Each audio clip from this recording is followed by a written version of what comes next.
warahmatullahi wabarakatuh. Waalaikumsalam warahmatullahi wabarakatuh. Oke teman-teman. Nah hari ini kita mau bahas apa sih Sasti? Jadi kita hari ini tuh mau ngebahas tentang budaya-budaya yang ada di Indonesia. Salah satunya itu pernikahan dini yang ada di Madura. Oke, tadi udah sempet aku singgung, tapi kita belum kenalan Sasti. Tadi aku udah kasih tahu ya kalau nama kamu Sasti. Jadi nama aku Putih Dan aku Sasti. Iya, nah karena kita nggak cuma berdua doang, ada yang lainnya, jadi kita harus kenalan dulu. Nah kita perkenalan dari yang pertama. Silakan. Kenalkan, nama aku Yarka. Nama aku Fadila. Nama aku Andra. Nama aku Farah. Nama aku Risha. Nama aku Lima. Oke, bagus. Nah selanjutnya Kak.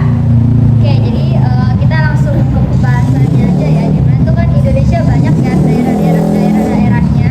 Terus juga masing-masing daerah punya budaya-budaya kan. Nah, kita hari ini tuh mau ngebahas tentang budaya yang ada di daerah Madura.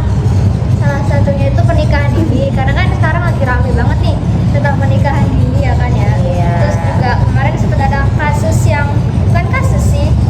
Ada Gosip apa lah ya, gosip gosip yang hangat. hangat manja gitu kan Jadi ya. kita harus ngebahas gitu.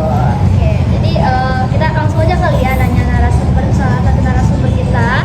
Oke, jadi pertama aku mau nanya ke Kak Andra nih.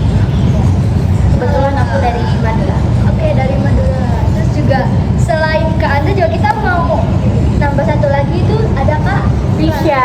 Oke. Kak Risha nih ada keluarga dari Madura atau gimana nih? Ya, lingkungan sekitar tuh kebetulan ada yang dari Madura. Oke. Jadi emang benar ya kalau misalnya Madura itu ada budaya yang gimana tuh mereka menikahkan anak-anak yang masih kecil, masih di bawah umur. Itu gimana tuh Kak, bisa diceritain Kak? Ya. Jadi di Madura, khususnya itu di Sumenep itu kasus lumayan tinggi banget. Jadi mereka itu dinikahkan dari kecil banget, kayak udah dimalantis gitu ya, kayak udah tunangan, udah tahu pasangannya mereka kelak itu bakal sama siapa gitu. Oke.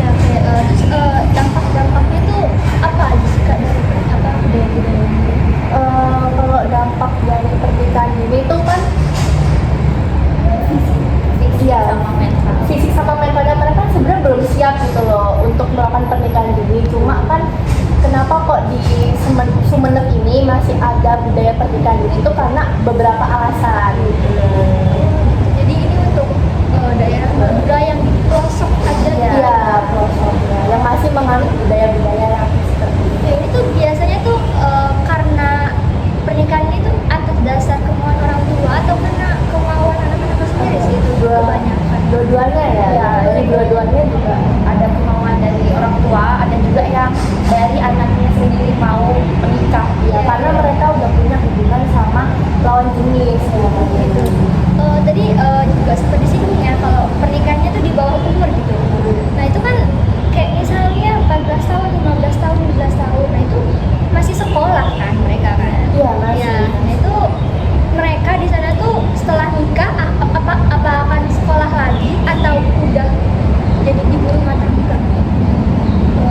Beberapa mungkin masih ada yang melanjutkan ke bangku sekolah dan ada juga yang berhenti atau putus sekolah karena nggak bisa seimbang antara urusan rumah tangga sama sekolahan pendidikan. Oke, tadi kan udah ngebahas dari sisi Maduranya. Nah, kan di Indonesia sendiri kan ada agama ya. Nah, agama ini berperan besar, salah satunya ada di Pancasila yang pertama. Nah, kita mau bahas dari sisi agama Islamnya, guys. Nah, kalau misalnya di dalam Islam sendiri itu gimana sih Kak pandangannya? Sebenarnya kalau dalam Islam itu tidak dianjurkan dan tidak dilarang. Karena dalam Islam itu kalau misal udah apa ya, dewasa, ya kalau udah siap dalam semua segala hal itu udah Diperbolehkan gitu ya. Oke. Nah, terus kan di Islam ini kan ada pemuka-pemuka agama kayak ulama-ulama gitu. Nah, kalau dari ulamanya sendiri apakah mereka menyarankan atau enggak? karena itu dalam Islam juga banyak ulama-ulama, tentunya banyak pendapat-pendapat. sebagian besar pendapat usul fikih ini tuh itu ya apa namanya mempunyai lima pendapat, maksudnya 5 hukum dalam pernikahan.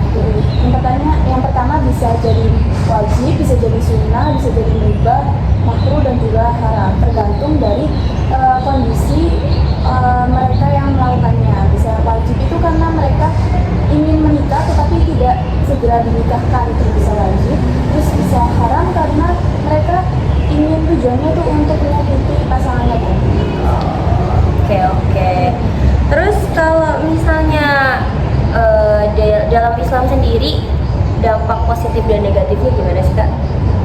Kalau dampak positifnya itu menghindari zina dan menghindari perilaku seks bebas. Oh iya sih benar ya. Karena lagi marak-maraknya seks bebas ya. Benar-benar. Nah kalau dampak negatifnya? Seperti yang disinggung ini tadi ya teman saya itu soalnya apa namanya dampak negatifnya tentunya sangat besar, sangat banyak ditimbulkan, yaitu tentunya kesehatan mental. Karena mereka kan masih usia dini, tentunya itu jadi banyak mengalami gangguan kesehatan mental, depresi, terus juga namanya psikisnya itu terganggu gitu. Terus dalam hal kesehatan juga karena mereka itu dini, nantinya kalau mereka apa namanya atau melahirkan itu tentunya bayi yang dilahirkan itu bisa terjadi prematur, masih juga kita. Terus kesehatan bayinya juga pastinya terganggu. Terus bisa dari pendidikan karirnya itu mereka bisa terhambat, nggak melanjutin pendidikan. Oke, tadi kita udah bahas dari segi Islamnya. Nah, sekarang kita bakal bahas tentang sebuah kasus yang lagi ramai banget. Teman-teman pasti tahu. Nah, kita mau bahas tentang kasus pernikahan dini yang lagi marak-maraknya terkait tentang seorang laki-laki umur 19 tahun yang menikahkan. Kita tanya ke narasumber aja sih, soalnya mereka yang lebih tahu. Oke, di sini narasumbernya ada Kak Bianca sama Kak Kak Fadila. Nah, kita dengar aja nih, menurut kalian kayak gimana, terus jalan ceritanya gimana sih sampai mereka bisa kayak gitu? Menurut aku ya, kalau menurut aku sih Bu Zizan ini kan menikah pada saat umur 19 tahun, sedangkan pasangannya atau perempuannya itu masih 16 tahun. Sedangkan dalam undang-undang kita sudah diatur dalam negara itu kalau mau menikah minimal banget usianya tuh 19 tahun antara laki-laki maupun perempuannya juga. Jadi di sini aja udah kelihatan kalau misal perempuannya itu tidak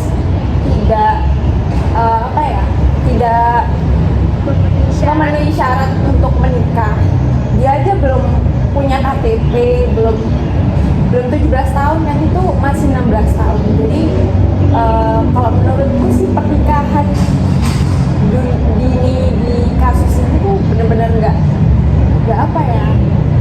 nggak setuju sih, karena apalagi cowoknya dan ceweknya itu influencer, apalagi dia tuh kayak influence masyarakat luar kan, dan dengan apa yang diperbuat dia baik itu sengaja maupun tidak disengaja itu kan udah pasti menginfluence masyarakat luar. Jadi dengan pernikahan ini tuh apalagi dia influencer nggak aku saranin sih gitu bener. Nah, kalau dari Kak Dila sendiri gimana sih Kak?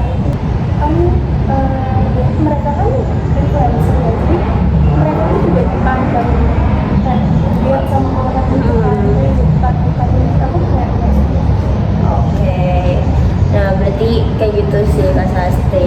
Berarti kita nggak perlu banyak tanya lagi ya kalau misalnya orang-orang setuju atau enggak, karena memang dari segi hukum Islam mungkin ya diperbolehkan, tapi kalau dari segi negara memang tidak diperbolehkan karena mereka sendiri mungkin dari perdatanya aja tidak lengkap gitu ya. Nah, oke, tadi kita udah ngobrol banyak banget sama keenam narasumber yang hebat. Nah, mungkin udah selesai sesi berbincang-bincang kita hari ini. Kita tepuk tangan dulu untuk semuanya. Terima kasih ya guys ya. Terima kasih. Oke, kalau gitu kita tutup sesi. 1, 2, 3. Wassalamualaikum warahmatullahi wabarakatuh. Dadah.